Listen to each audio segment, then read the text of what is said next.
नहमदुहु व नुसल्ली अला रसूलिहिल करीम अम्मा बाद।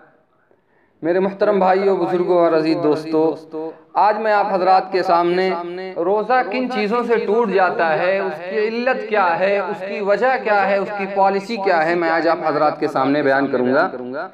देखिए, एक किताब है अल फ़िक़हुल मज़ाहिबुल अर्बा, जिसके अंदर ये बात लिखी हुई है कि अगर पेट के अंदर या दिमाग के अंदर डायरेक्ट कोई चीज़, चाहे कान के ज़रिए, नाक के ज़रिए, मुंह के ज़रिए और आगे या पीछे शर्मगाह के ज़रिए कोई चीज़ चली जाए तो उससे रोज़ा टूट जाता है। ये एक बुनियादी चीज़ है। अब देखिए, रोज़ा कहते किसको हैं? रोज़ा कहते हैं इमसाक अनिल अक्ल व शुर्ब वल जिमा को, यानी खाने पीने और जिमा से रुकने का नाम क्या है? रोज़ा है। सुबह सादिक से लेकर गुरूब आफ्ताब तक खाने पीने और जिमा से रुकने का नाम क्या है? इसको रोज़ा कहते हैं शरीयत की इस्तिलाह के अंदर। अब देखिए, खाना पीना तीन तरीके से होता है। एक ये कि कोई शख्स बाहर से कोई चीज मुंह के अंदर डाले और वो पेट के अंदर चली जाए, और दूसरे ये कि मुंह से कोई चीज पेट के अंदर चली जाए, तीसरे ये कि पेट से कोई चीज मुंह के अंदर आवे और मुंह से फिर पेट के अंदर निकल ले।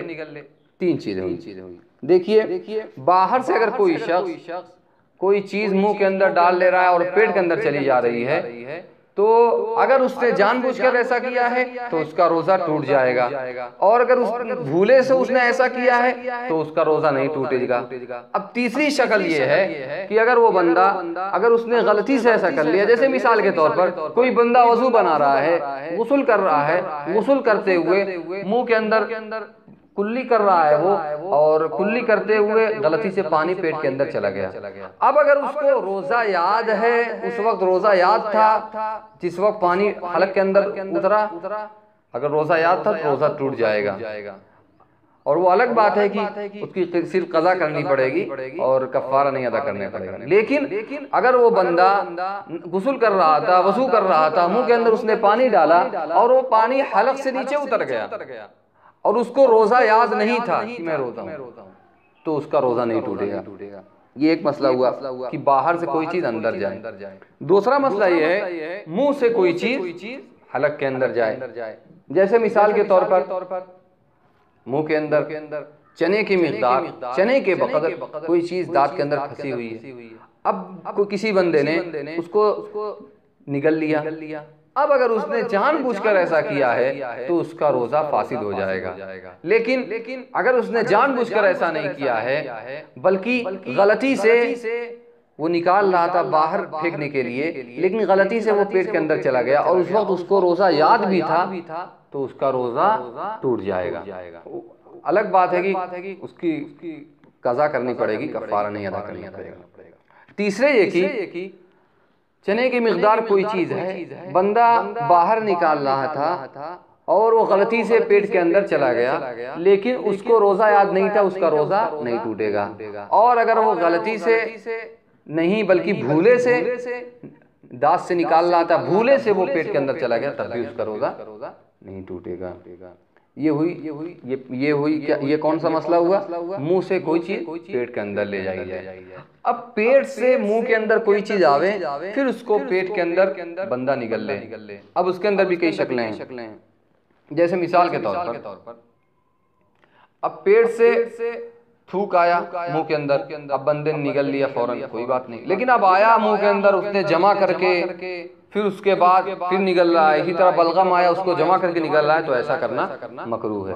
और तीसरी शक्ल ये है कि पेट से कोई थूक आया मुंह के अंदर, उसको बंदे ने हाथ में निकाला, फिर उसके बाद फिर मुंह के अंदर डाला, फिर वो रिटर्न पेट के अंदर चला गया। अब इस शक्ल में रोजा उसका क्या होगा? टूट जाएगा। और एक और शक्ल है कै मुंह के अंदर आई, चली गई, कोई बात नहीं। थोड़ी कै आई और बंदे ने मुंह के अंदर रोके रखा, फिर उसके बाद उसको निगल लिया, तब भी रोजा नहीं टूटेगा, इल्ला एक ही कराहत उसके अंदर थोड़ा बहुत आ जाएगी।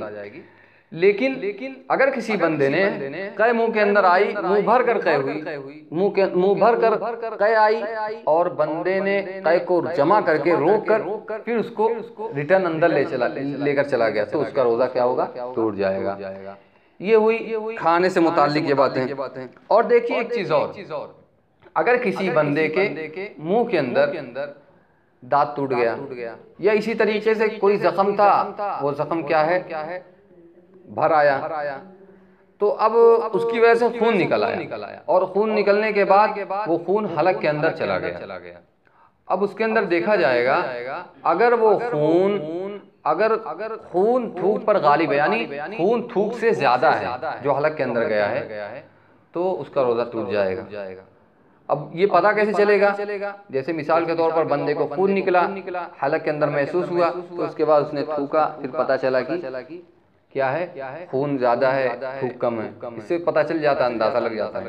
ये हुआ ये खाने पीने का मसला हुआ। अब देखिए जिमा की दो शक्लें, एक जिमाए हकीकी, एक जिमाए मानवी। देखिए जिमाए हकीकी कहते हैं हम बिस्तरी करना, दुखूल करना, इसको जिमाए हकीकी कहा जाता है। शर्मगाह से शर्मगाह मिल जाने से अगर इंजाल हो जाए तो इसको जिमाए हकीकी कहा जाता है, और इससे कफ़ारा लाजिम आएगा, ना कि क़ज़ा। ठीक है। अब शहवत मानवी की 4 शक्लें हैं। नंबर 1, कोई बंदा मुश्तज़नी कर बैठा तो उसका रोज़ा टूट जाएगा। इल्ला ये कि क्या है? इल्ला ये कि क्या होगा? क़ज़ा लाजिम होगी, कफ़ारा लाजिम नहीं होगा। दूसरा ये कि अगर कोई शख्स, और दूसरी शक्ल ये है उसकी, जैसे कोई शख्स किसी औरत से लिपटा, चिमटा और बोसा वगैरह लिया, जिसकी वजह से मनी का खुरूज हो गया, इंजाल हो गया, तो उसका रोज़ा टूट जाएगा। इल्ला ये कि इस सूरत में क़ज़ा लाजिम होगी, कफ़ारा लाजिम नहीं होगा।